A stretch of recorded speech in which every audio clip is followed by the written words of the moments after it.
Bom, agora nessa segunda parte nós falaremos sobre eletrocardiograma, né?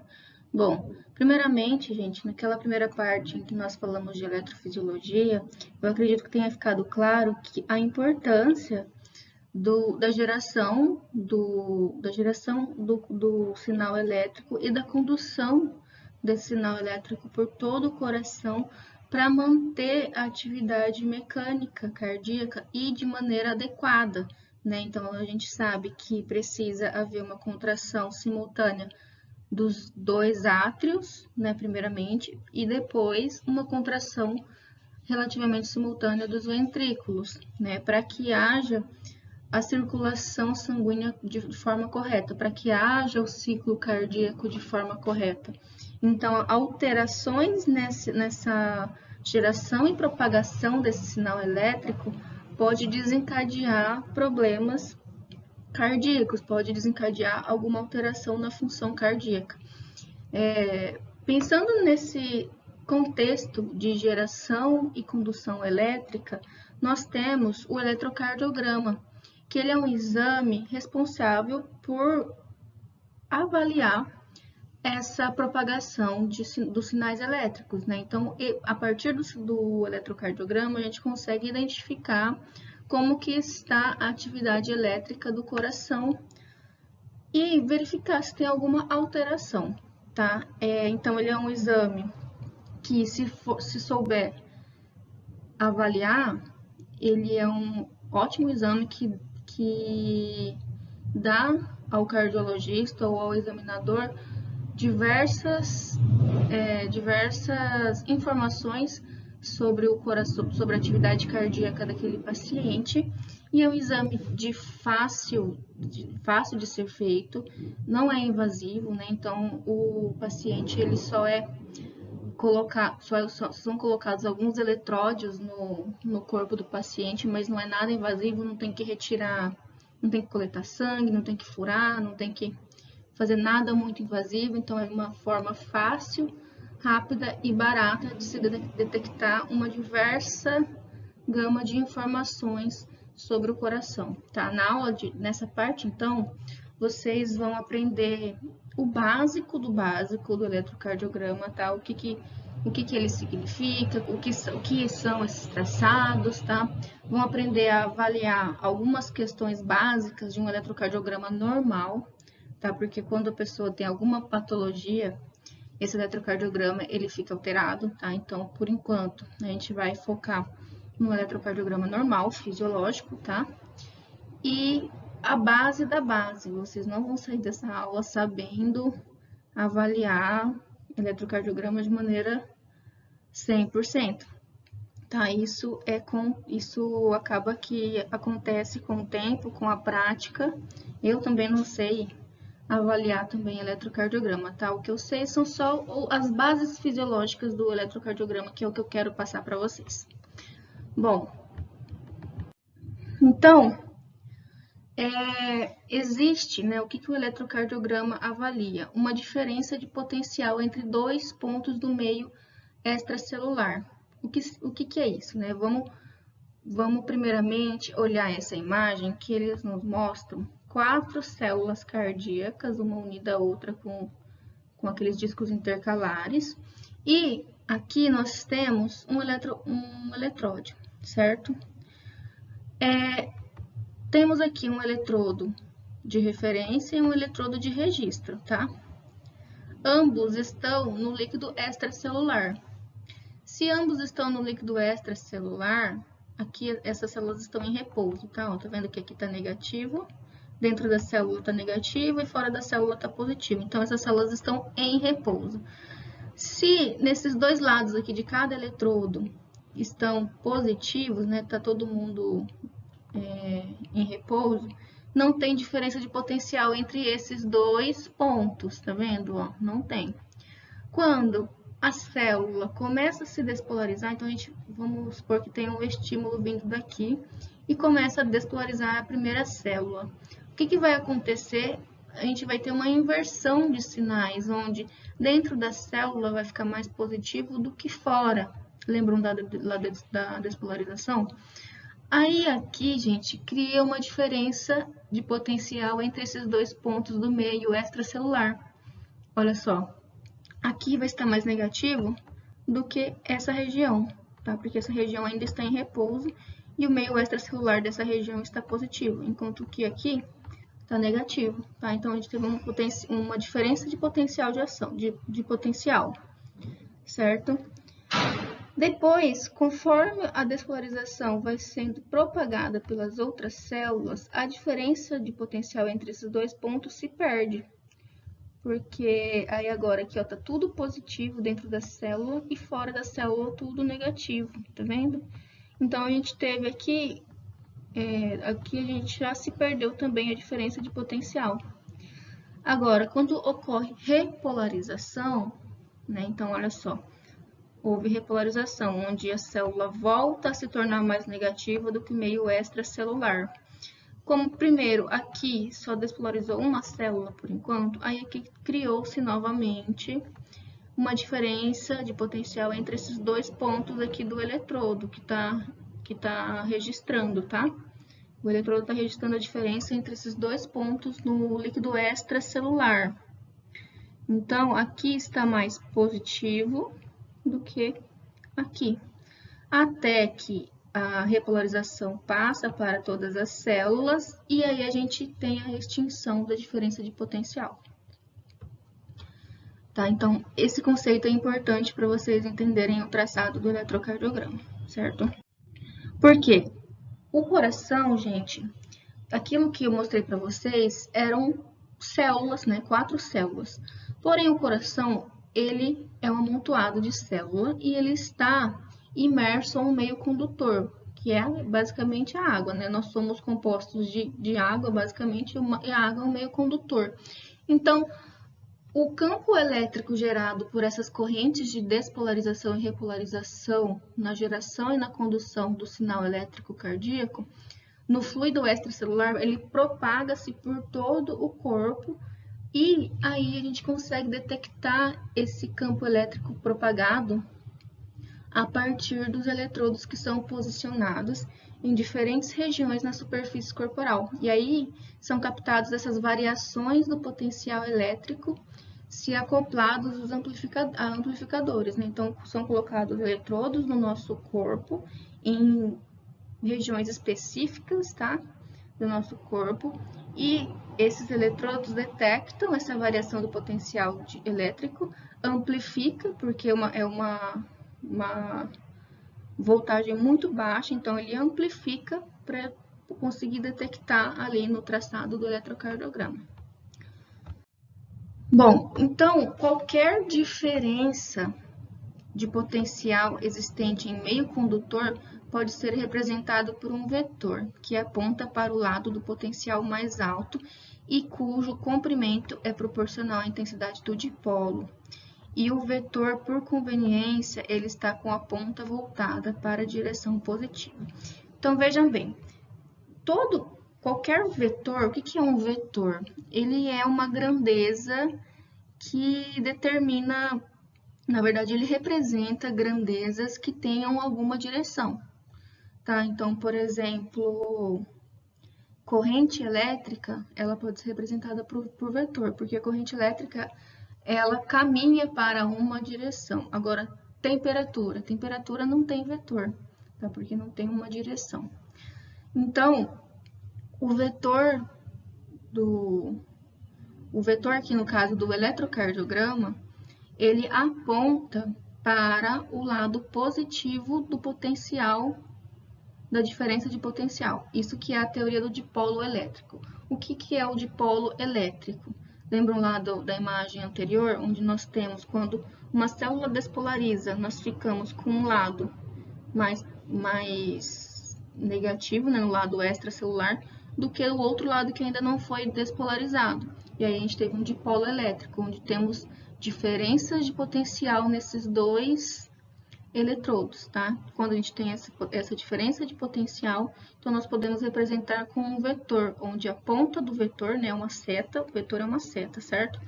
E onde a ponta desse vetor, a seta dele, aponta para o lado positivo. Vocês vão entender aqui, ó. Vejam só, nós temos aqui 4 células cardíacas e a primeira célula já está despolarizada e a segunda está começando a despolarizar, certo? E nós temos o quê? Que esse lado extracelular está mais negativo do que esse lado extracelular. Por quê? Porque aqui já começou a despolarização, já ocorreu a inversão dos sinais. Então, aqui nós podemos dizer que tem um vetor de despolarização. Esse vetor vai apontar para a gente onde está indo a direção da despolarização. Nesse caso, está vindo nessa direção, porque o vetor aponta sempre para o lado positivo. Tá vendo? Quando o vetor aponta para o lado positivo, por convenção, no eletrocardiograma, a gente vai ter uma onda para cima, que a gente denomina de deflexão positiva, como nós estamos vendo aqui, certo? Bom, agora, na onda de repolarização, a gente tem já uma diferença, olha só. Aqui começou a repolarizar, certo? A célula voltou a ficar mais negativa. Então, no lado extracelular, esse lado está mais positivo do que esse lado aqui, tá? Olha o sinal de positivo. Então, o vetor de repolarização aponta para o lado positivo, mesmo que a propagação seja nessa direção, ó, porque primeiro vai se repolarizar essa, depois essa, depois essa, depois essa, certo? Mas o que importa aqui não é a onda de propagação do sinal, mas sim que lado que está o lado positivo, tá? Que é esse aqui, certo? E aí aqui, gente, ele como o eletrodo de registro está apontado para o lado negativo, então nós temos uma deflexão negativa, tá? Então, olha só, vamos ver o que está escrito aqui na legenda dessa imagem. Considerando-se a mesma situação, né, em que a onda de despolarização se propaga da esquerda para a direita, né, da esquerda para a direita, e os campos elétricos gerados pelas correntes D e R, que aqui é D e R, passam a ser representadas por vetores, né? Esse vetor e esse vetor. O vetor de despolarização irá apontar para a direita, como nós estamos vendo aqui. Assim, se o eletrodo da esquerda for ligado à referência do amplificador e o da direita for o ativo, a despolarização será registrada como uma onda positiva. O que significa isso, gente? Se o eletrodo da esquerda, esse aqui, o eletrodo da esquerda, for ligado à referência do amplificador e o diretor for o ativo, ou seja, o de registro, então o eletrodo de registro está apontando para o lado mais positivo. Então, a deflexão vai ser positiva. Agora aqui, ó, o eletrodo de registro está apontando para o lado negativo. Então, a gente vai ter uma deflexão negativa, tá? Então, assim, se o eletrodo da esquerda for ligado à referência do amplificador e o da direita for o ativo, a despolarização será registrada como uma onda positiva e a repolarização como uma onda negativa. A junção das duas ondas representará as flutuações do campo elétrico extracelular durante os processos de despolarização e repolarização celular. Então, aqui, ó, seria o que sairia no eletrocardiograma, por exemplo, num exame elétrico, na verdade, né? Se a gente estivesse avaliando essas 4 células aqui sozinhas, sairia despolarização e repolarização dessa forma, tá? Só que, gente, o eletrocardiograma não tem como o médico ou o examinador colocar o eletrodo ali numa célula somente e a gente detectar a atividade elétrica de uma célula ou de um conjunto pequeno de células. Não. Os eletrodos são colocados na superfície corporal. Então, o que a gente consegue detectar a partir do eletrocardiograma é a atividade elétrica como um todo daquelas células cardíacas, tá? Então, o exame realizado com eletrodo sob a pele registra a atividade elétrica cardíaca, fornece informações indiretas sobre o funcionamento do coração e o traçado impresso no eletrocardiograma mostra a soma dos potenciais elétricos gerados em todas as células do coração. Por isso que o traçado do eletrocardiograma é diferente do traçado do potencial de ação, porque é o somatório de todos os potenciais elétricos que estão sendo gerados naquele momento. Então, gente, quando a onda elétrica se dirige para o eletrodo positivo, ocorre uma deflexão positiva no traçado. Quando o movimento resultante das cargas se dirige para o eletrodo negativo, o traçado move-se para baixo.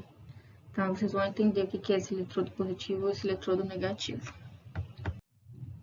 Bom, aqui nessa imagem eu trago para vocês novamente aquele conjunto de potenciais de ação. Olha só, né? Como eu falei para vocês, no eletrocardiograma não sai exatamente um potencial de ação, porque a gente tem diversos traçados diferentes de potenciais de ações de milhares de células aqui no coração. O que é avaliado é o somatório de toda essa atividade elétrica, certo? Mas a gente consegue ver que existe uma regularidade temporal, onde, ó, nas despolarizações atriais, nós temos aqui, ó, a onda P, certo? A onda P, então, ela reflete a despolarização atrial. No complexo QRS, nós temos aqui, ó, congruência com a despolarização ventricular. E na onda T, nós temos aqui a repolarização ventricular, né? A fase de repolarização. Bom, então, aqui nós temos um eletrocardiograma normal. É assim que a gente vê um exame. Esse exame vem todo quadriculado, como vocês estão vendo aqui. E a gente tem no eixo X, né, que é esse horizontal, o tempo. E no eixo Y, a voltagem, tá? Então, os milivolts aqui da amplitude da corrente elétrica. Bom, cada quadradinho, ó, cada quadrado grande desse aqui, ó, corresponde a 0,2 segundos, certo? E cada quadradão desse, ele é composto por 5 quadradinhos menores, tá? 5 por 5. Então, cada quadradão desse tem 5 quadradinhos, certo? É importante saber isso, porque a partir disso a gente consegue detectar e calcular qual é a duração de tempo de cada evento. E até mesmo conseguir calcular, por exemplo, a frequência cardíaca só analisando esse eletrocardiograma. Bom, aí nós temos aqui a variação de voltagem, né? Cada quadradinho pequenininho desse é 0,1, né? Porque o maior é 0,5, então 0,1. Então, por exemplo, aqui a onda P, por exemplo, ela tem uma amplitude de 0,2 mais ou menos, né? De voltagem. Bom, aqui nós temos, então, né, a onda P, que corresponde à despolarização atrial, o complexo QRS, que corresponde à despolarização ventricular, e a onda T, que corresponde à repolarização ventricular. Aí a gente pensa, vocês perguntam, professora, mas os átrios, eles não repolarizam, né? Não dá para ver aqui no traçado? Sim. A repolarização atrial acontece, gente, porém não é detectada no eletrocardiograma, por quê? Porque a onda de despolarização ventricular acaba ocultando a onda de repolarização atrial. Como os átrios eles estão em menor quantidade, né, de massa mesmo, massa de célula, é menor, então a onda de repolarização é bem mais baixa do que a onda de despolarização ventricular. Então acaba que o complexo QRS oculta a onda de repolarização atrial, tá? Mas ela existe aqui, só não está representada no eletrocardiograma. E aí, gente, a gente tem também algumas coisas importantes, como os intervalos e segmentos, tá? Nós temos os intervalos PQ, que se dá do início da onda P até o final aqui da onda P, né, que é o início do Q. Nós temos o segmento ST, que é esse segmento aqui do final do QRS até o início da onda T, e o intervalo QT, que pega toda a parte aqui de intervalo de onda QRS, né, de complexo QRS, e a onda T. Pensando nos eventos que essas ondas correspondem, nós temos então que o intervalo QT, por exemplo, equivale a uma contração e relaxamento ventricular, porque ó, teve despolarização ventricular, repolarização ventricular, ou seja, contração, relaxamento, tá? Então aqui corresponderia a uma contração e um relaxamento cardíaco. Intervalo R corresponderia ao intervalo entre uma contração e outra, tá? Então, entre uma contração, nós temos aqui uma contração, aqui uma outra contração. Então, seria esse intervalo entre uma contração e outra, tá? Então, isso aqui corresponde aos ventrículos, isso aqui corresponde aos átrios. Bom, então, né, como eu falei, nós temos 10 linhas aqui no eixo Y, correspondendo a 1 mV total, né? Então, cada quadradinho é 0,1 mV. A velocidade de impressão do eletrocardiograma, ou seja, a velocidade em que ele imprime esse traçado, é de 25 milímetros por segundo. Ou seja, a cada 1 segundo ele imprime 25 milímetros de papelzinho quadriculado, tá? E cada quadradinho desse pequenininho tem 1 milímetro. O que isso quer dizer? Que esse eletrocardiograma ele percorre um quadradinho, né, esse 1 milímetro, em 0,04 segundos. Aqui tá errado, tá? Em 0,04. Por que isso é importante também? Porque a partir disso, sabendo quanto tempo ele demora por quadradinho, nós podemos calcular os intervalos e, calculando alguns intervalos específicos, nós conseguimos calcular também a frequência cardíaca, tá? Bom, então, aqui é só uma colinha para vocês, tá? Onda P, despolarização atrial. Complexo QRS, despolarização ventricular. Onda T, repolarização ventricular. Intervalo PR, ele se dá no início da onda P até o começo do QRS.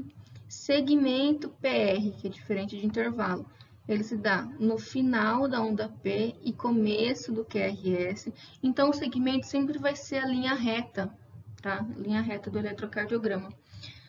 O intervalo QT é o início do QRS até o término da onda T, e o segmento QT é do final do QRS até o início da onda T, né? Que é aquela linha reta entre o QRS e o T. Gente, então a onda P é a despolarização atrial, né? Então, como que se dá essa geração dessa onda P? Nós temos aqui a imagem da despolarização atrial, olha só, em que nós temos o vetor da despolarização atrial no sentido de despolarizar o átrio direito e também no sentido de despolarizar o átrio esquerdo, né? Então, quando a gente tem o nó do sino atrial gerando a despolarização, essa onda de despolarização é propagada para o átrio direito e o átrio esquerdo. Esses vetores de despolarização do átrio direito e do átrio esquerdo geram um vetor resultante, que é esse vetor P. Vetor resultante, gente, como se fosse, falando assim bem superficialmente para vocês, é como se fosse uma média de todos os vetores de despolarização, tá? Então, aqui nós temos um vetor que aponta para a direção aqui praticamente do ápice, né, do ventrículo esquerdo. Então, nós temos esse vetor, tá? E esse vetor faz com que nós tenhamos essa ondinha aqui positiva, tá? Porque a posição do vetor médio de ativação do atrial, né, que é o vetor P, No plano frontal, se dá dessa forma, tá? E situa-se na maioria dos indivíduos sem alterações cardíacas, no entorno de 60 graus no plano frontal. Bom, e aí, quando a despolarização do nódo sinusal, como é um conjunto de célula tão pequeno, que ele não é percebido, essa despolarização desse nódo sinustral não é percebida no eletrocardiograma, só a onda P de despolarização do átrio como um todo. Né? Depois que a gente tem o nódo sinoatrial gerando potencial de ação, esse potencial de ação é propagado lá pelo nódo atrioventricular e pelas feixes de His e fibras de Purkinje. Tá? Nós temos 3 regiões funcionais no nódo atrioventricular, que é o átrio nodal, o nodal e o nódo ventricular. O átrio nodal, a gente tem fibras com potenciais de ação de transição rápido, que eles são comuns das células contráteis do átrio e fibras do tipo nodal. Então, é como se fosse uma mescla, né, de célula atrial com célula nodal, tá? Então, é como se fossem células de transição ali. As células nodal, propriamente ditas, né, que são fibras com potenciais de ação lento, que é aquele igual ao nódo sinoatrial, decorrente da entrada de cálcio, né? Lembra lá do potencial marca-passo? É aquele lá. E o nódo ventricular, né? Que é essa fibra de transição entre o nódo atrioventricular e o ventrículo. Essa também é uma região com poucas células, né? O nódo atrioventricular. Então, não gera campo elétrico que é propagado pela superfície corporal. Então, a gente não consegue enxergar nenhuma onda de deflexão que seja deflagrada por causa dessa despolarização. Do ponto de vista temporal, nós sabemos que a ativação do nódo atrioventricular coincide com a fase inicial do espaço PR, ou seja, deixa eu pegar aqui um desenho. Nós temos aqui, ó, onda P, certo? O complexo, QRS e a onda T. Bom, aqui, né, como é a fase inicial do espaço PR, tá? Então, basicamente, próximo daqui, tá? Do início aqui do espaço, né, PR, do segmento PR. Bom, aí depois que a gente teve a ativação do nódo atrioventricular, aí esse potencial de ação vai ser propagado para o ventrículo, né? Então, nós temos aqui ventrículo direito, ventrículo esquerdo. Então, o septo ele é despolarizado primeiramente, porque esse potencial de ação vai ser propagado no nódo atrioventricular pelos feixes de His, e dos feixes de His vai ser propagado para dentro do ventrículo, né? Primeiramente nos ápices, né? Na porção aqui posterior do ventrículo e depois nas porções mais endocárdicas aqui, que é essa porção mais interior do cardíaco, tá? Vejam só, tanto o lado direito e o lado esquerdo, eles se ativam quase que no mesmo tempo, tá? O direito ele se ativa um pouquinho mais antes, né? Ativa um pouquinho primeiro do que o ventrículo esquerdo, mas acaba que do ponto de vista temporal também a contração entre os dois é basicamente quase no mesmo tempo, tá?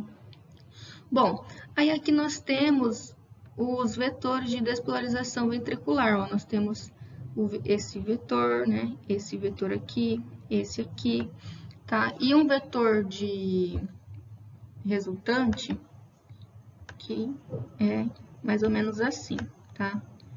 Então, a média de despolarização ventricular se dá nesse sentido. Lembrando que essa ativação é vista no QRS, ok? Então, QRS corresponde à despolarização ventricular, toda essa fase aqui. Deixa eu apagar isso aqui para conseguir ler para vocês aqui. Bom, então, Excitação ventricular pode ser representada por 4 vetores. 4 vetores. O septal, que é aquele primeiro, a da parede livre do ventrículo direito, depois parede anterolateral do ventrículo esquerdo e depois a parede basal, tá? Bom, aí depois do QRS, que é a despolarização ventricular, vem a onda T, que é a repolarização ventricular, tá? Gente, aí, isso é uma coisa que às vezes confunde. Por quê? Se a gente pensa que a onda de despolarização é positiva, né? Então a gente tem uma onda de deflexão positiva, seria meio óbvio ou talvez intuitivo pensar que uma onda de repolarização, que é o contrário de despolarização, basicamente, fosse negativa, né? Se fosse dessa forma. Por que que não se dá dessa forma aqui, né? Por que isso ocorre? Então, isso agora vocês vão entender por que que a onda T também é positiva, mesmo sendo uma repolarização, tá? Mesmo sendo o símbolo aqui representando a repolarização. Então, quando todo o miocárdio ventricular está despolarizado, não tem mais diferença significativa de potencial entre as diferentes regiões. Então, ocorre que a gente tem 0 milivolts, que é esse período aqui, ó. Todo o ventrículo está despolarizado, então não tem diferença de potencial para gerar um vetor aqui. Lembram lá das células juntinhas, daquelas 4 células cardíacas? Então, basicamente isso, todas as células ventriculares estão, todas as células ventriculares e também atrial, né? Estão todas ali no despolarizar, já estão, o ventricular já está toda despolarizada, então não tem diferença de potencial, dando aqui então esse segmento aqui sem nenhuma amplitude, né? 0 milivolts. Também corresponde temporalmente à fase de platô, né? Que é aquela fase em que as células, que o cálcio está entrando na célula para desencadear a contração muscular. Então, aqui nesse segmento corresponde basicamente à contração ventricular, tá? No período de contração. Que é esse segmento ST, tá? Segmento ST que vem daqui do final do complexo QRS até o início da onda T. Agora, por que que a repolarização ventricular é uma onda positiva? Gente, ó, a onda de despolarização, ela, primeiramente, né, a onda de repolarização é mais lenta, então por isso que ela tem uma amplitude menor, porque olha só, o complexo QRS a gente tem um negócio assim, mais alto, né? E a onda T não, a onda T ela é mais abaulada, certo? Por que que ela é mais abaulada assim, não é tão pontiaguda e tem a voltagem menor? Primeiramente, né, a repolarização mais lenta, então acaba que não tem tanta amplitude porque ela é mais lenta.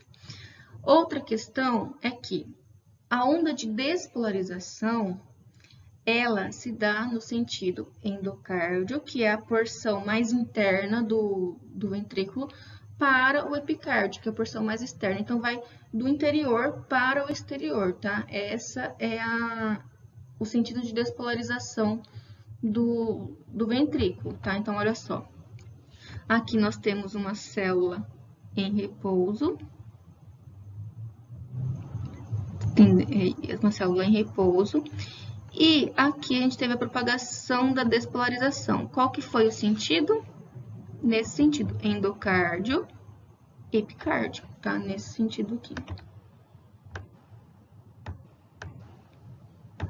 Se a gente for olhar os sinais, ó, o sinal positivo tá aqui, certo? Então, o vetor tá apontando para o lado positivo. Vetor na mesma direção que a onda de despolarização, como a gente tá vendo aqui.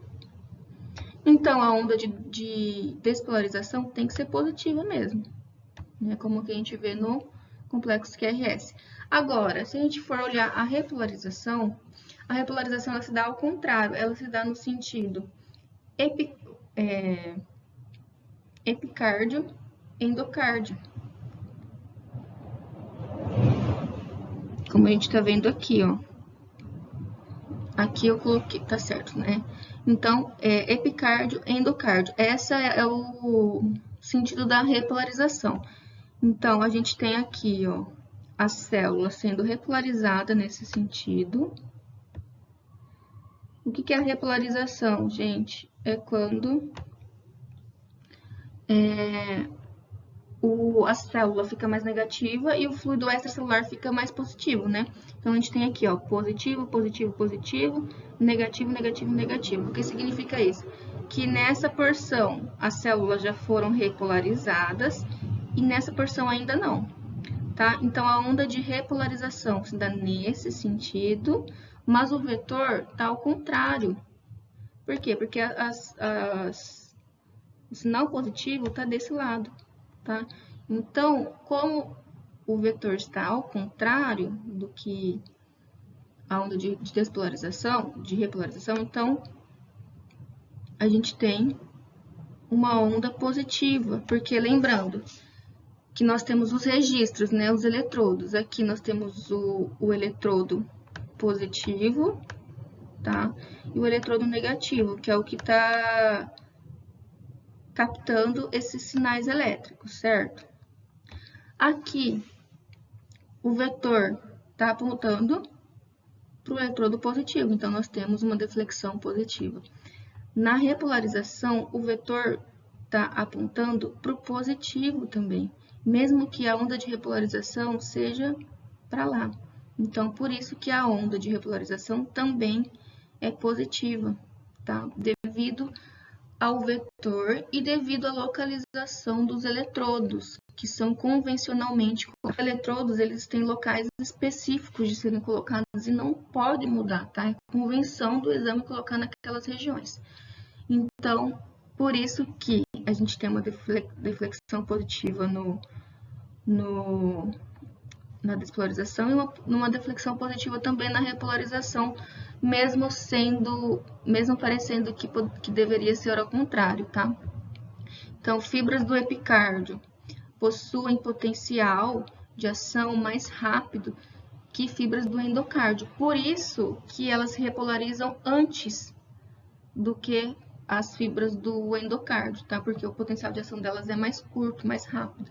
Então, elas terminam de despolarizar e já começam a repolarizar antes que aquelas do endocárdio começassem a repolarizar, tá? Bom, aí nós temos o intervalo QT, né? Que é esse intervalo aqui, como a gente está vendo na imagem. Ele é o início da ativação ventricular até o final da repolarização ventricular. Então, ele expressa a duração do potencial de ação de um ventrículo, né? Das células ventriculares. Um alargamento do potencial de células ventriculares aumenta o intervalo QT. Ou seja, se o potencial de ação das células ventriculares demora mais, o intervalo QT também vai ficar mais prolongado, tá? Aumentos no segmento PR, que é esse segmento aqui, ó. Deixa eu marcar porque não está marcado. Segmento PR. Aumentos nesse segmento aqui sugerem redução da propagação da atividade elétrica na junção atrioventricular, ou seja, essa porção aqui é a porção em que nós estamos tendo ativação do nódulo atrioventricular e condução da corrente elétrica até o ventrículo. Se por algum acaso a gente tem aumento nesse segmento, quer dizer o quê?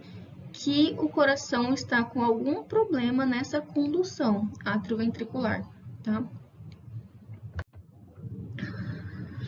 Bom, aí nós entramos aqui, gente, nas derivações do eletrocardiograma. O que são derivações? Bom, se a gente for pensar, por exemplo, que eletrocardiograma é como se fosse uma fotografia da atividade atual do coração, vocês acham que olhar apenas uma fotografia de um ângulo nos dá respostas?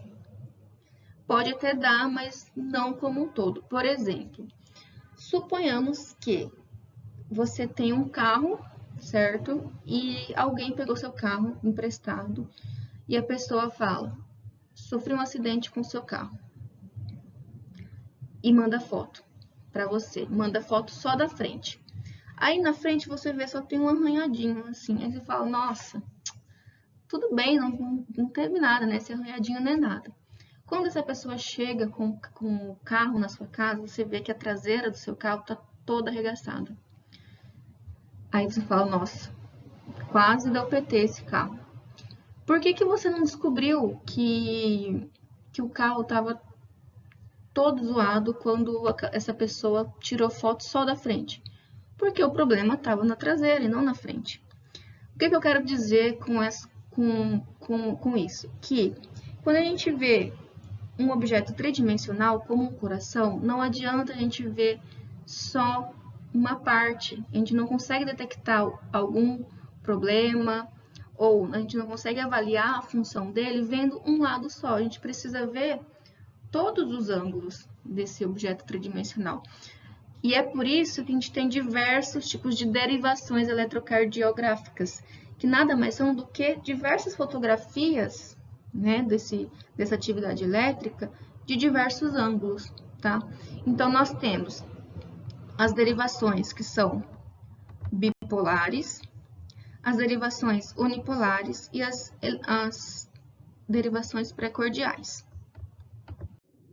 Gente, então as derivações bipolares, elas são desenvolvidas a partir do triângulo de Einthoven. O que é o triângulo de Einthoven?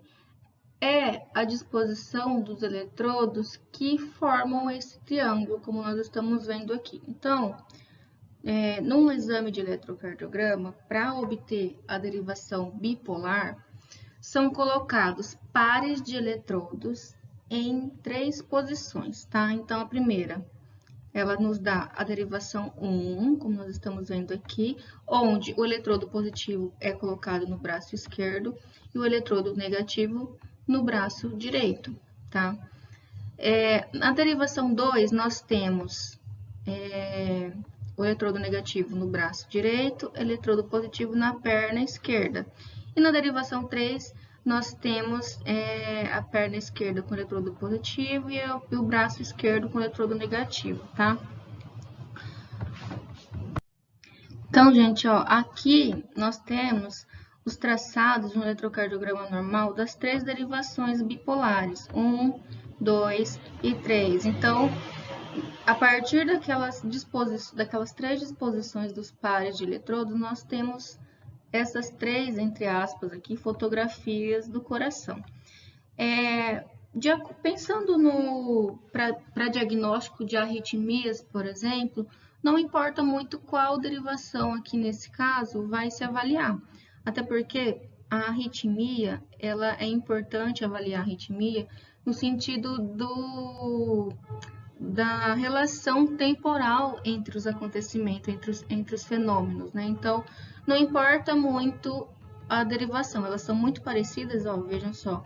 Então, para avaliar a arritmia, qualquer uma poderia dar certo, porque o que importa é a relação de temporalidade. Então, o tempo entre uma onda P e um QRS, entre um QRS e uma onda T, entre os intervalos, né, intervalos PP, né? Então, acaba que para avaliar arritmias, qualquer uma dessa derivação poderia dar certo. Agora, quando a gente pensa em algum problema de lesão da musculatura cardíaca ou algum outro problema que não seja de arritmia, aí teríamos que olhar outras derivações para poder enxergar novos ângulos, tá?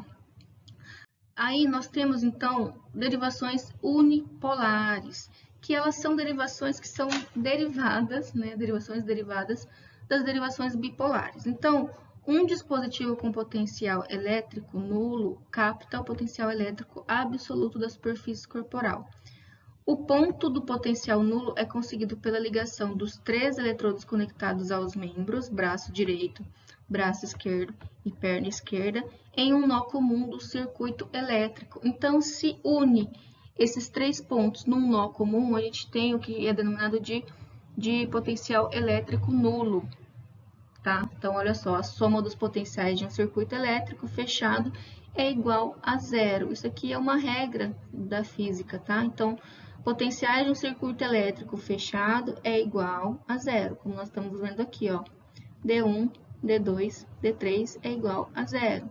O que isso significa, gente? Que a diferença de potencial do braço esquerdo com o direito e diferenças dos potenciais da perna esquerda com o braço direito e perna esquerda com o braço esquerdo é igual a zero, tá? Lembrando que o D1, ele é a diferença do potencial entre braço esquerdo e braço esquerdo e braço direito. D2 é a diferença do potencial entre perna esquerda e braço direito, tá? E o D3 é a diferença do potencial de perna esquerda e braço esquerdo, perdão.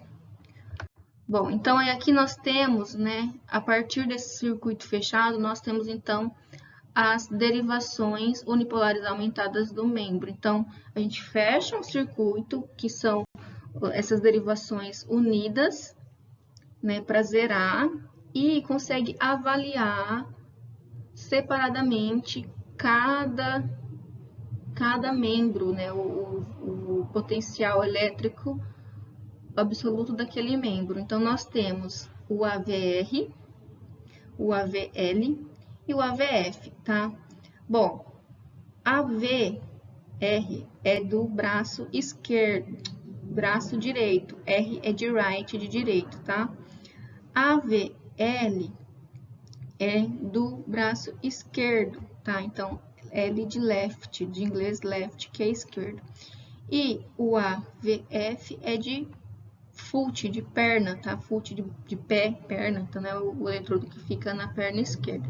Então, nós temos nas derivações unipolares AVR, AVL e AVF, tá? A diferença é que no AVR a gente tem uma derivação, um complexo QRS e uma onda T negativa, devido àquela diferença dos eletrodos, tá? Positivos, negativos, isso vai interferir. Bom, então aqui, ó, no AVR, terminal positivo fica no braço direito. No AVL, o terminal positivo fica no braço esquerdo. E o AVF, o terminal positivo, fica na perna esquerda. Então, pensando, gente, ó, que ó, o terminal positivo fica no lado direito, no braço direito, aqui. Vou fazer um esquema para ver se vocês conseguem entender. Nós temos o coração, certo? E aqui nós temos o braço direito. Perdão, é o braço esquerdo aqui, né? O braço esquerdo. Deixa eu apagar e fazer de novo. Então, aqui nós temos o braço esquerdo e o braço direito aqui, tá? Na AVR, nós temos que o terminal positivo fica no braço direito. Ó, aí vocês vão entender já por que é negativo, tá? Gente, ó, a despolarização ventricular, que é o nosso QRS, tem um vetor nesse sentido assim, ó, um vetor resultante nesse sentido. Vocês estão vendo que ele está contrário, esse vetor está contrário ao terminal positivo, por isso que na derivação AVR, a gente tem um QRS mais negativo e a onda T também mais negativo. Agora, nas outras derivações, ó, que nós temos positivo, aqui nesse segundo nós temos positivo no esquerdo, ó, a gente tem esse vetor resultante apontando para o eletrodo positivo, né? Quando a gente está vendo a derivação AVL. E na perna esquerda também, gente, ó. Tá vendo? Tá apontando também para o vetor, para a seta do vetor, tá? Então, por isso que as outras aqui são positivas, tá? Devido a essa disposição dos eletrodos, tá? Então, só o AVR que vai ser mais negativo porque o eletrodo positivo está no braço direito. Então, ele fica atrás, olhando de trás pro vetor, tá? Bom, e aí, essas que a gente viu, derivação unipolar e bipolar, são derivações do plano frontal, tá? Nós temos também plano horizontal, que são as derivações torácicas. As derivações torácicas, gente, nós temos, né, um circuito fechado, contendo os eletrodos, né, no braço esquerdo, braço direito e na perna esquerda. E nós temos o eletrodo de registro, né, esse aqui são um eletrodo de registro que fica em vários pontos aqui na região torácica. E aí, a partir disso, nós conseguimos fazer diversas variações, diversas derivações a partir de cada ponto desse. Então, nós temos a derivação que é a V1, que fica no quarto externo intercostal, quarto espaço intercostal junto à borda direita do externo, que é aqui. Nós temos o V2, quarto espaço intercostal junto à borda esquerda do externo. V3, ponto médio entre V2 e V4. Então, o V3 fica no ponto médio entre o V2 e o V4. Aqui, ó, V3 entre V2 e V4. V4, quinto espaço intercostal entre as linhas hemiclavicular esquerda, tá? Então, quarto aqui, ó, entre a linha hemiclavicular esquerda. O 5, quinto espaço intercostal na altura da linha reticular anterior esquerda. E o 6, quinto espaço intercostal na altura da linha reticular média esquerda, tá? Então, são esses pontos aqui. Cada pontinho desse vai nos dar uma derivação diferente, um traçado diferente. Olha só, nós temos os traçados aqui, V1, V2, V3, V4, V5, V6. Dependendo do que se quer analisar, a gente olha para derivações específicas, tá? O cardiologista vai olhar como um todo, né, todas essas derivações para ter uma resposta mais global, para ter informações mais globais. Bom, gente, a partir daqui, sabendo essas bases, né, fisiológicas e compreendendo as derivações, para o que é uma derivação, faz as diferenças entre cada derivação, né, o que faz com que elas sejam diferentes, nós então entramos no segundo passo, que é como interpretar um eletrocardiograma. Agora que vocês já sabem o básico, a gente consegue retirar algumas informações básicas de um eletrocardiograma. Eu vou parar por aqui essa parte da aula e vou fazer uma parte 3 com essa parte de interpretação do eletrocardiograma, tá? Então, vamos lá para o outro vídeo e até daqui a pouco.